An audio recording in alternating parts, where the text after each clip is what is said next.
बिस्मिल्लाहिर्रहमानिर्रहीम। अस्सलाम वालेकुम जी, मैं शाहज़ेब रज़ा। दोस्तों, आज हमारा बहुत ही ज़्यादा खूबसूरत और बड़ा इंटरेस्टिंग, बड़ा गहराई वाला टॉपिक है कि क्या किया ज़िंदगी में। मेरा दोस्त अब्दुर्रहमान बड़ी कमाल की बात करता। कहता शाहज़ेब, बात ऐसे है कि कल कोई और ये सवाल आपसे पूछे कि क्या क्या ज़िंदगी में, इससे पहले आज बार बार ख़ुद से ये सवाल पूछते रहना चाहिए कि भैया क्या क्या ज़िंदगी में, क्या कुछ इकट्ठा कर लिया, कौन सी सल्तनत खड़ी कर चुका हूँ मैं अब तक। आप 20 साल की हो, 30 साल की हो, 40 साल की हो, 50 साल की हो, अब तक क्या कुछ बना चुका हूँ मैं, क्या कर लिया मैंने, क्या इकट्ठा हो गया मुझसे। अच्छा चलो, 30-40 साल तो बनाने में लग जाते हैं भैया। जब हो जाओगे ना 60 साल के, फिर आप देखोगे पीछे कि मैं अब तक जो कुछ इकट्ठा कर चुका हूँ। मेरी डिग्री हो गई, ठीक है, मेरी जॉब लग गई, जॉब हुआ या कारोबार बिजनेस हो गया, ठीक है, मेरी शादी हो गई, फिर बच्चे हो गए, फिर बच्चों की शादी हो गई, बच्चे अपने घर के हो गए, बच्चे खुश हैं, कारोबार कर रहे हैं, ये जो जॉब कर रहे हैं, घर में खुशी है, गम है, खैर। तो सोचोगे हाँ, शायद मेरी ज़िंदगी का मकसद पूरा हो गया है। ये जो सल्तनत बना चुका हूँ मैं, ये जो मैंने कारोबार किया, मैंने जॉब की, शादी की, बच्चे किए, ठीक है, फिर बच्चों के बच्चे हुए, अब आ गया खुद को परखने का वक्त। अब आंखें बंद करो अपनी और देखो कि सिर्फ अंधेरा नज़र आ रहा है या फिर अंधेरे के साथ साथ कुछ रोशनी भी नज़र आ रही है। सामने आपकी सारी सल्तनत रखी है, अंदर जब आपने आंखें बंद की, सिर्फ अंधेरा नज़र आ रहा है या अंधेरे के साथ कुछ रोशनी नज़र आ रही है। रोशनी मतलब सुकून, इत्मीनान भी नज़र आ रहा है। अगर तो सिर्फ अंधेरा नज़र आ रहा है ना, तो समझ जाना मेरे दोस्त कि सारी सल्तनत को बनाने में एक चीज़ की कमी रह गई, और वो कमी ईमान की कमी। मैंने जॉब की, लेकिन उसमें ईमान नहीं था मेरा। मैंने कारोबार किया, उसमें ईमान नहीं था मेरा, बगैर दयानतदारी के मैंने काम किया।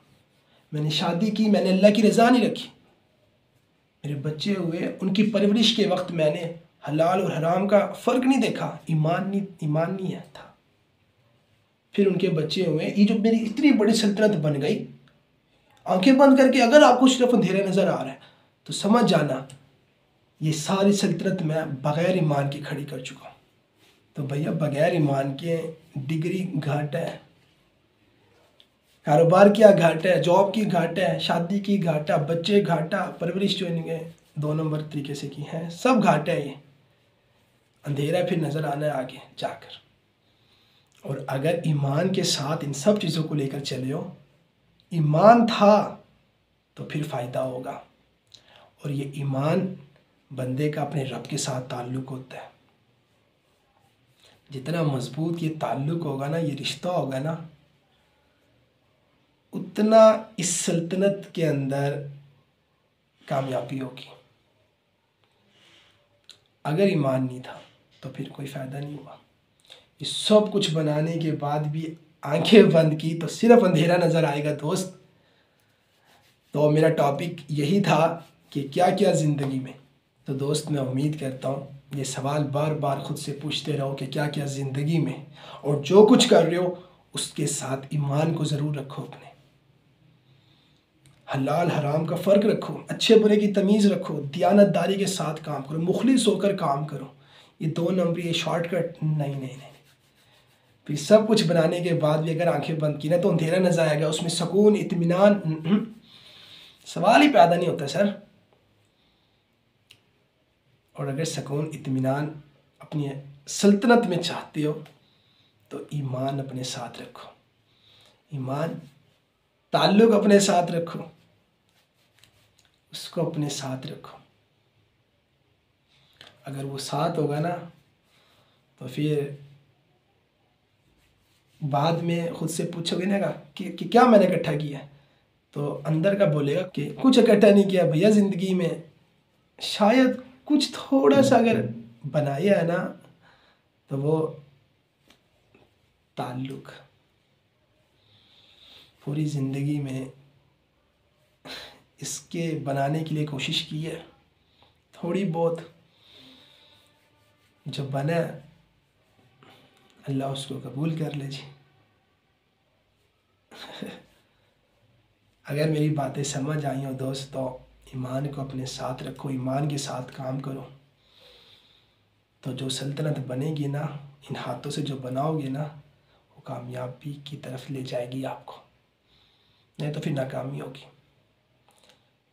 सब कुछ गुजार कर भी अगर नुकसान हो जाए तो फिर अफसोस ही बनता है, और मैं ये नहीं चाहता दोस्त